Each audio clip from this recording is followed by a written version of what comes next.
I've been trying to find a way to make this as painless as possible.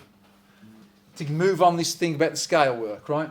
But I'm adhering to my kind of belief about it being more musical than technical. And this is about as close as I can get. 12. I'll stick a couple more on for me. Now that's the 12th fret.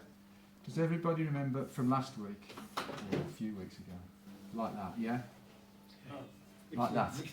The Mixolydian, the dominant 7th scale, right? This look. Can you see if treat that as the bottom string. We're just taking a slice of the guitar, but that's the bottom string, right? If we move across a string, right? Can everybody see that I move it from this string to this string, which is that string, and the shape of it stays the same. All you're looking at is the shape, right? Now, if I move it another string, if I do this here, can you see this is the same, and this is the same? I'm hoping this is right. Yeah, this is the same. Can you see there? That's the same. But if we play off the beat, we're on the D string now. If we put that string word on there, it's going to sound wrong. You have to take this string word and move it down a string. So this string word gets to here instead. It looks weird when you look at it as a whole grouping, but if you can see each string, it's just a case of shifting this. Instead of putting it on top, you shift it down one because of the tuning of the guitar. Okay? And then the last one, which I'm just about to squeeze in here. So again, look, when we put these two same string word again here, it's always the same. These details are really, really important about the visual appearance of the scale.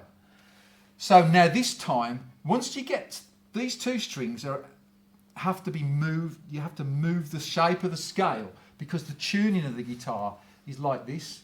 It's basically the distance from this pitch of this string to that pitch is exactly the same as the distance from that pitch. The pitches of each string and that pitch, they're all separated by the same pitch distance. But this one, these two strings aren't.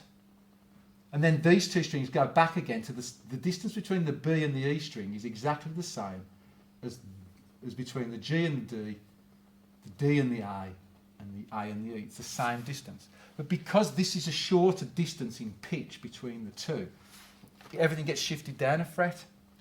So this, instead of this string word being angled, see at every single one here, the string word hangs over.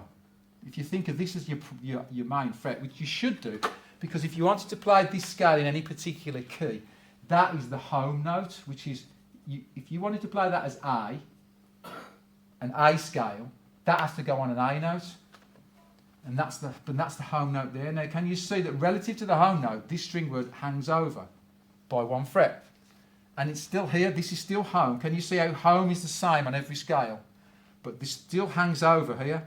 When you get to here, home is there, but the string word has to shift down one because of the tuning, and now it's there. And then that stacks on top of it again, right? But can you see that as it moves across the neck, each string, as it crosses that boundary, has to move down one step.